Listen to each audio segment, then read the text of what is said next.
Fabulous. All right, we're going to get started. So welcome everybody to today's opening session led by international writer, editor, and photographer Joe Yogerst. In today's session, Joe is going to take us on a good old-fashioned road trip to rediscover domestic travel, a very fitting journey for us to be on in today's current climate. My name is Christina Kuntz, and I'm going to be your moderator for today's session. So as always, make sure to say hello to me in our chat box and use our Q&A box to submit questions for Joe to answer at the end of his presentation. So without further ado, allow me to welcome Joe Yogerst to the screen. Thank you, Joe. Thanks very much, Christina. Good morning, everyone. Thanks for joining us. Don't know how much you know about me, but by way of background, I've worked on more than 40 book projects for National Geographic, and I'm a frequent contributor to CNN Travel. Before that, I was a contributing editor of Condé Nast Traveler for 15 years. And way long ago before that, I was a travel magazine editor in London and Hong Kong. I actually got my start as a freelance travel writer, bumming around Southern and Eastern Africa. So I spent most of my career either living overseas or writing about international places. But like so much of the world, that changed suddenly in March this year when our little friend COVID came along. At the time, I was working on a National Geographic book on global cities, my picks for the 100 best cities to visit around the world. And once the lockdown started and people stopped traveling internationally, they quickly put that on the back burner and assigned me 2 new books, one on camping and glamping in North America, and the other on hiking trails in Canada and the US.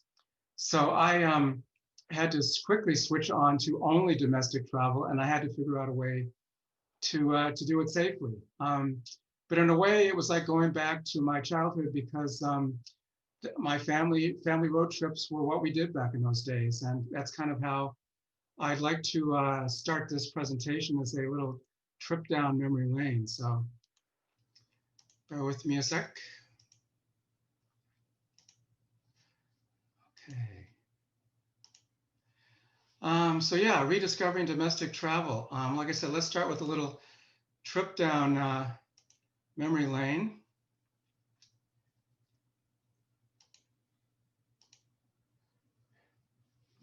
See the USA in your Chevrolet. America's asking you to call. Drive your Chevrolet through the USA. America's the greatest land of all. So make a date today to see the USA and see it in your Chevrolet. So that adds a little bit older than me, but I grew up with that because General Motors used it through the 1970s as their #1 ad campaign. And back in those days, that's basically how people traveled. It was in the 1950s when those ads first came out, domestic travel was the only way that most people traveled in many countries. And that pretty much remained the situation until the advent of cheap and widespread air travel in the 1970s, which is when I started taking my first trips overseas, 1976 and 79. Then along came COVID-19 and the lockdowns, which forced all of us to stay at home, of course. And then something unexpected happened. There was a domestic travel boom around the globe. Why? Basically, international travel restrictions made it impossible for us to visit Europe or cruise the Caribbean or lounge on a South Pacific beach. However, we slowly but surely realized that local and regional travel was possible.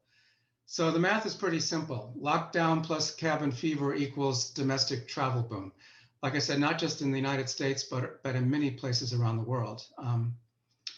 In America alone, you can see that travel this year by September had dropped 44.8%.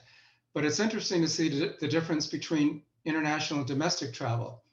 Americans were spending 75% less on international travel, but only 36% on domestic travel. And the US Travel Organization forecasts that domestic travel spending will recover almost completely by 2024, but international spending on travel will rebound much more slowly. And I think that's also true of a lot of places. The big question, of course, with domestic travel, especially in large countries like the United States, Canada, Australia, South Africa, Brazil, Argentina, was planes, trains, or automobiles, like the old Steve Martin movie. So that's the question that a lot of people that were asking themselves who were planning pandemic vacations. How do we travel safely? A lot of people, such as myself, didn't want to travel, or we weren't ready to travel by air, rail, or bus yet. So, and you can see that in how much, passenger loads dropped in the United States alone. You see the huge 96% decline in April, and it's been slowly creeping back up, but it's nothing like it was in previous years. So what do people do instead? They took to the road, desert roads in my case, which I'll get to in a second, often in their own vehicle or in rented vehicles, and I've done it both ways. They weren't necessarily staying in hotels. US hotel occupancy was 22% in early April. By August, it was up to 50%, and overall it's off about 30% from last year, largely because the lockdown didn't come until March, and it has recovered pretty strongly in late summer, early fall. What were they doing instead? They were taking off and staying and sleeping in this kind of thing, different kinds of recreational vehicles. There has been a huge pandemic RV boom. After the lockdown started in March, some RV rental companies had cancellation rates of over 90%. A lot of them thought that they were actually going to have to declare bankruptcy and go out of business. But by May, just 2 months later, RV rentals and sales were booming across the United States. The majority of these bookings were from people who had never rented or even driven an RV before, such as myself. One leading RV rental website saw reservations climb 331% from May the previous year. And that trend continues. They were also staying in these things, tents, good old-fashioned tents. And in fact, in the United States, camping is also booming. Some campgrounds in the US have been booked solid since spring, and they continue through the fall and early winter to be booked out. That's also true for many glamping resorts, Airstream, vintage trailer parks, and cabin and cottage-based hotels and resorts, places where you can stay in your own independent unit away from everyone else and basically control your own environment. Some campgrounds across the US have reported a 400% increase in reservations over the same period of 2019. So camping has definitely taken off again. So I had to figure out a safe way to get out on the road, and I had never driven an RV before, and I pitched an RV vacation idea to CNN Travel, and they went for it. So I piled the family into our car, and we drove to Utah, where we rented a 28-foot recreational vehicle. This is my two daughters and our home away from home for a week and a half in southern Utah. So yeah, that was the way that, National Geographic gave me these new books when they delayed the Global Cities one. I had to figure out a way to get out on the road and try hiking trails and camping, glamping, and cabins. And which meant I had to find the safest way to travel domestically. And that really did seem to be RV back in those days. So I've taken 3 trips, overall. The first one was camping in my own tent with my family. The second one was glamping in other people's tents. And then the third was the huge recreational vehicle drive. So I've now been on the road domestically 3 times during the lockdown. So I just wanted to talk about, rather than quoting just stats from other people, I thought I'd give you an example of what I discovered traveling on the road during the pandemic. In other words, what I did on my summer vacation. It was a family RV trip to Utah that doubled as a CNN travel assignment. There were 4 of us, 8 nights, 5 national parks, and 5 state parks. So what I discovered was almost right away was that popular parks, kind of iconic parks like Bryce Canyon and Zion Canyon, were, I guess the easiest way to describe it, were kind of zoos. They were filled with thousands of people visiting them, even though in a lot of cases the lodges and campsites were not open yet. And a lot of times it actually felt uncomfortable because many of those people were not social distancing and wearing masks. So the idea was to get off on the most remote trails possible, like the Narrows in Zion and the trail down into Bryce Canyon, where there were a lot fewer people. But getting away from the iconic national parks, we discovered that some of the lesser known parks were not that crowded. For instance, Capitol Reef, you could take a walk on some of the major trails in Capitol Reef National Park and not see another person the whole time. And the state parks were even better. This is Dead Horse Point State Park, which is next to Canyonlands. That's the Colorado River down there. For those of you who have seen the movie Thelma and Louise, that little orange colored shelf down there is where the last scene in the movie was filmed way back when in the 90s. This is Kodachrome Basin State Park in Utah. We took a long afternoon hike through the colored countryside, and we didn't see any other hikers the entire time. We had it completely to ourselves. No worry about COVID or pandemic there.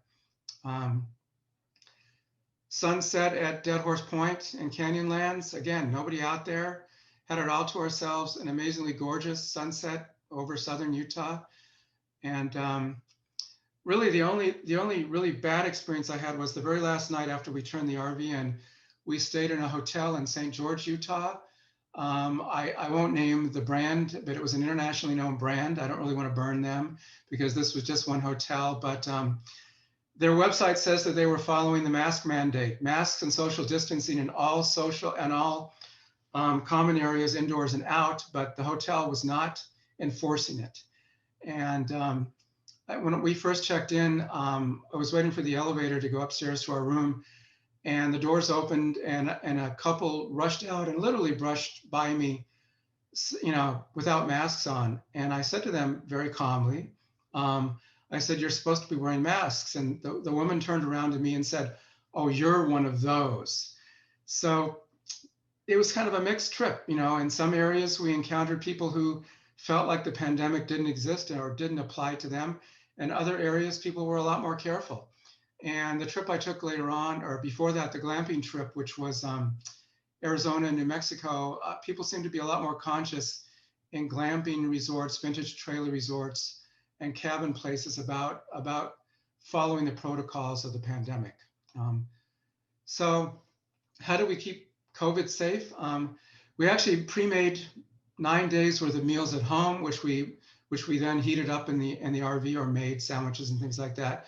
Even though the RV company sanitized the interior, we did it ourselves after we took over.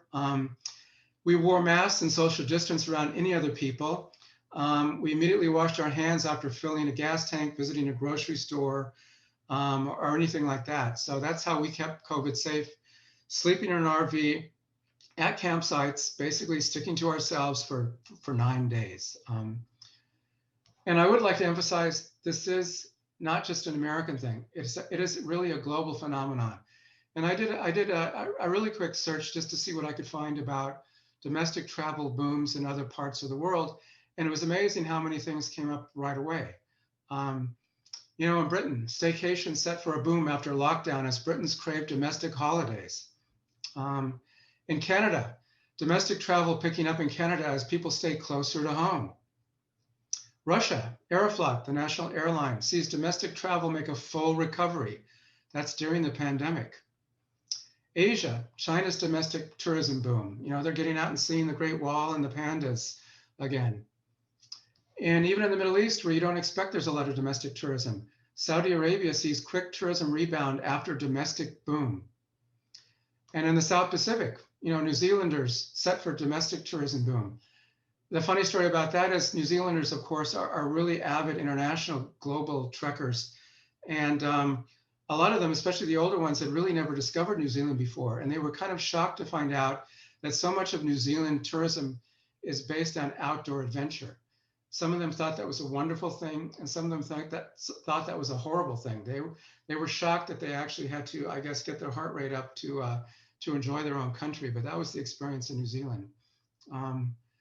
So this is the family. My wife took the picture, so she's not in it.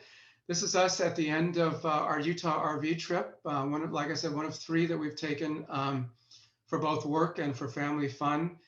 We ended up, knock on wood, not catching COVID on any of those trips. And I think probably the most dangerous thing for my 2 daughters was having to spend 10 days in a confined space with their parents.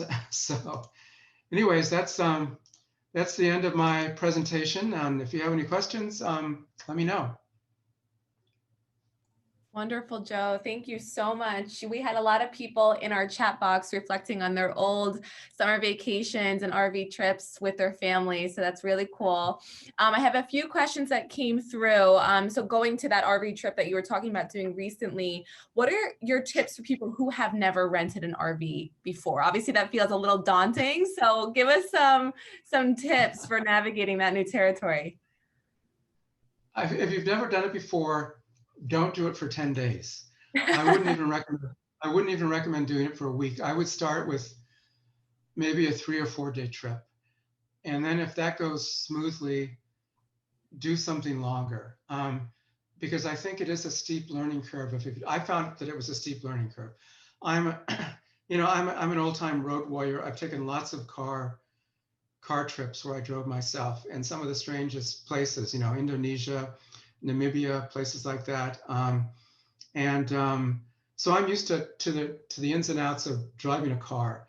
An RV is a totally different thing. It's a big, heavy vehicle. It's very long. The biggest part of the learning curve, and I don't say this lightly, is learning how to use the septic system properly. Which even by the end of 10 days, I had not figured out. And we were actually using the restrooms and showers in the campgrounds and that hotel at the end rather than the onboard facilities. That part is really a steep learning curve. I really would, if there's such a book as RVing for Dummies, I would invest in that before I went out, but make it a short trip. The second thing I would advise is try not to do it in the middle of August when it's 105 degrees in the place that you're driving through. That was the case in southern Utah. Not so much at the higher elevations like Bryce Canyon, where it was in the 80s in the daytime, but down in Moab in the desert, Canyonlands, it was 105 or more. And the people we rented the RV from the very beginning said that the temperature inside only gets down to about 20 degrees below the ambient outside temperature, even with the air conditioning up full blast. But 80, 90 degrees in an RV, especially at night, is not comfortable. So try to do it spring or fall, maybe even winter, or in a place that doesn't get to be 105 in August. Ooh, that's a tough one. Yeah, for sure. Someone did ask, what are your recommendations for trustworthy RV rental companies and also glamping sites? We got a few questions about this glamping that you mentioned. So enlighten us.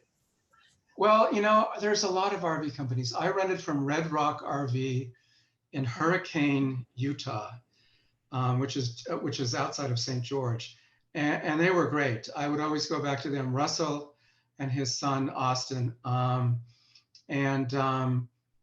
they treat you like family. I'm Facebook friends with them after the trip and know what they've been doing since. And it's a smaller company, and I think that you get more personalized service. Cruise America is the big one, of course, which you see all over the place, at least in the Western US where I live. And I think a lot of foreign travelers, Australians and Europeans, New Zealanders in particular, rent from Cruise America because it has a global reputation.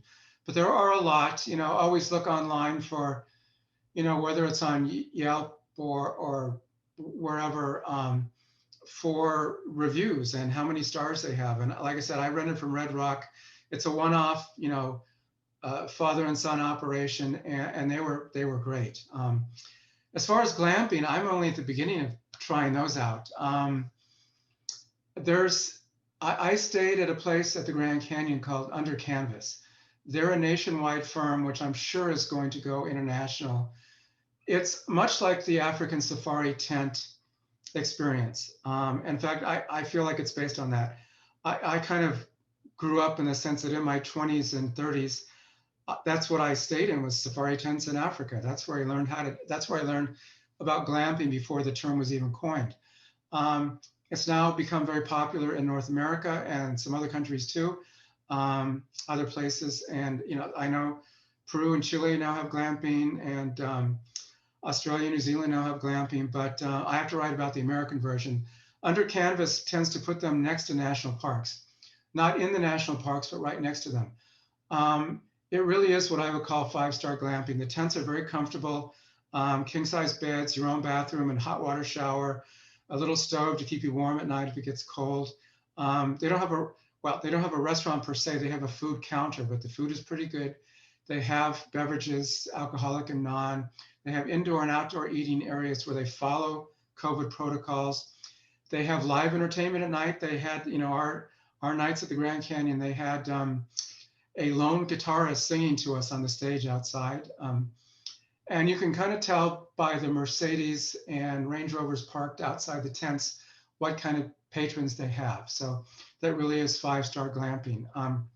They also have locations in Yellowstone and Acadia National Park in Maine and places like that, Glacier in Montana. The other trend that I'm coming across that I really didn't investigate before is travel trailer resorts. In Taos in northern New Mexico, I stayed in a vintage travel trailer resort called Luna Mystica, which has 22 restored trailers of various kinds.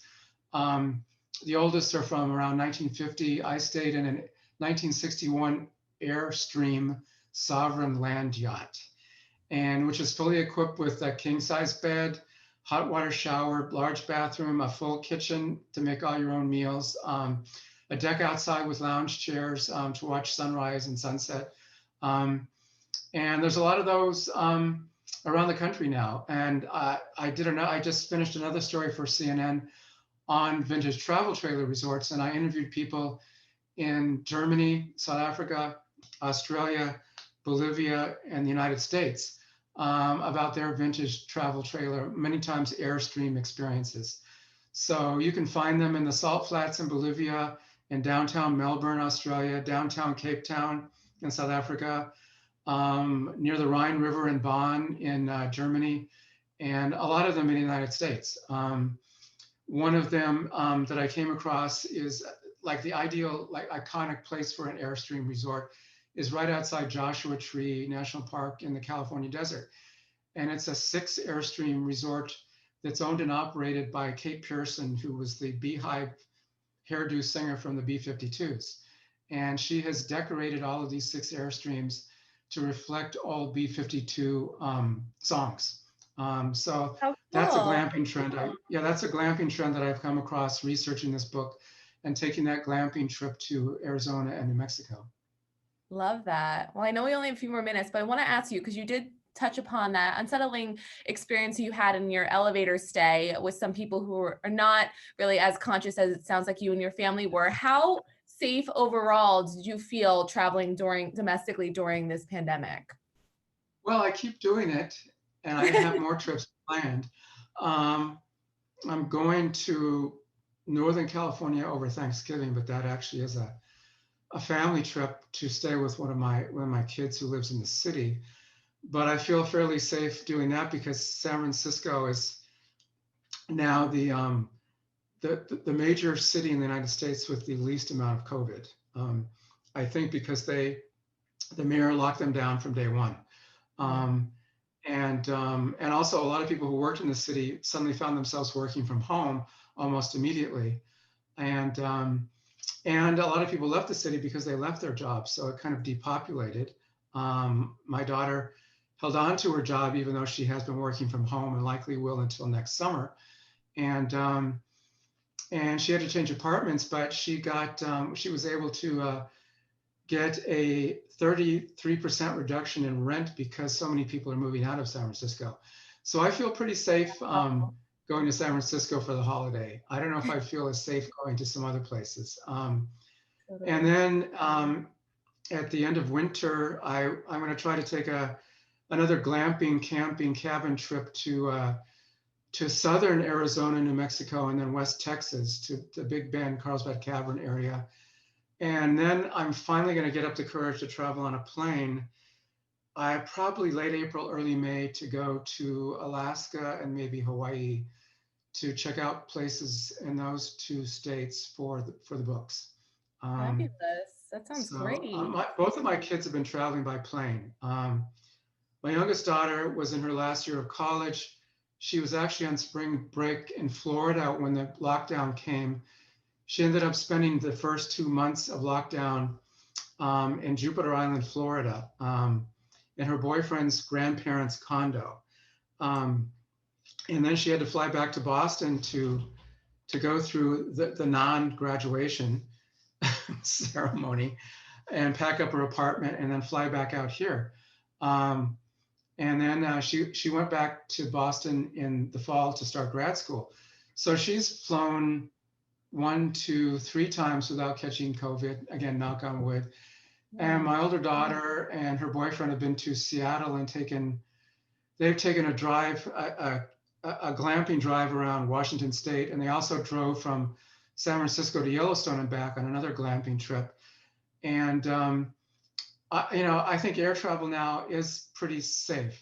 I think it's a lot safer than attending a concert or going into a bar or a disco or a nightclub where people are not social distancing and not following COVID protocols. So I'm getting more and more comfortable. Still not quite ready to step on a plane, but if I had to, I would. I like controlling my own environment by driving, so that's why I will continue to do driving trips until the spring when I will step on a plane again, vaccine or not, I think. So yeah. So the answer is I'm feeling safer and safer about traveling because I'm sticking to the protocols and because I'm trying to go to places where there are not a lot of people. Certainly. Of course. Well, I wish we had more time with you, but I know we have another session that's beginning shortly. So thank you so much, Joe, for that awesome presentation. I think all of us are kind of ready to hit the road again. So appreciate you and your time and expertise, and we will see you soon. Bye, everybody. Right. Thanks, everyone. Bye-bye.